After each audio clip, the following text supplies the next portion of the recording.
ए और सफवान मक्के विच बह के आपस गल्लां पे करन। ते उमैर बोलिया तो कहन लगा भी काश मेरे कोल इन्ना मालो दौलत हुंदा, मैं अपने पुत्र का फिदिया दे के ते वापस ले आंदा, या फिर कोई बंदा मेरा कर्ज भी उतारे, मेरे पुत्र भी वापस बुलावे, मेरे बीवी बच्चों का ध्यान भी रखे, तो फिर मैं जाके मुहम्मद का काम तमाम कर देंगा। मां अल्लाह, मैं जा कतल कर देंगा। यह भी एक नवा फाले ताज़ा तवज्जो करे जे।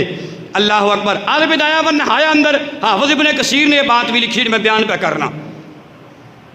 उमैर आया ना, गले में तलवार पे लटके, हज़रत उमर सरकार के खेमे तो बाहर मदीने बैठे ने,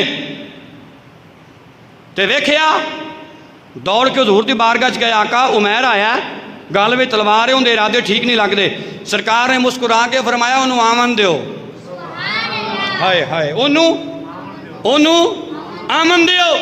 अल्लाह अकबर। उमैर रज़ी अल्लाह तआला अन्हु जो नबी करीम अलैहिस्सलातु वस्सलाम दी बारगाह विच आ गए, इख्तिसार पेश कर दिया। जदों आ गए किवें सहाबा ने लियांदा नहीं पढ़दा, हुजूर दी बारगाह विच आ गए। हुजूर ने फरमाया दस उमैर किवें आया है? तिरद करदा सोहणिया मैं अपने पुत्र नूं छुड़ाउण वास्ते आया वां। सरकार ने फरमाया नहीं नहीं, गल सच्ची कर,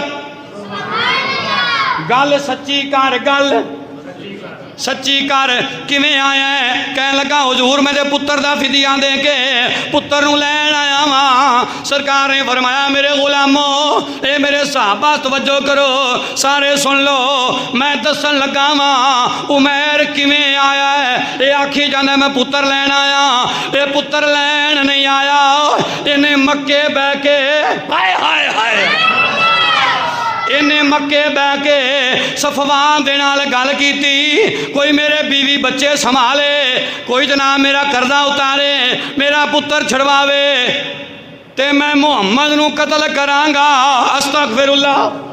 इन्हें ये गल कीती है। हजरत उमैर ने निगाहां झुका लईयां।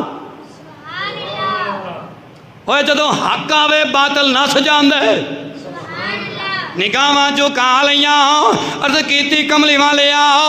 उस वेले तीन सा, एक मैं, एक सफवान, एक अल्लाह, तिना तो इलावा है ही कोई नहीं।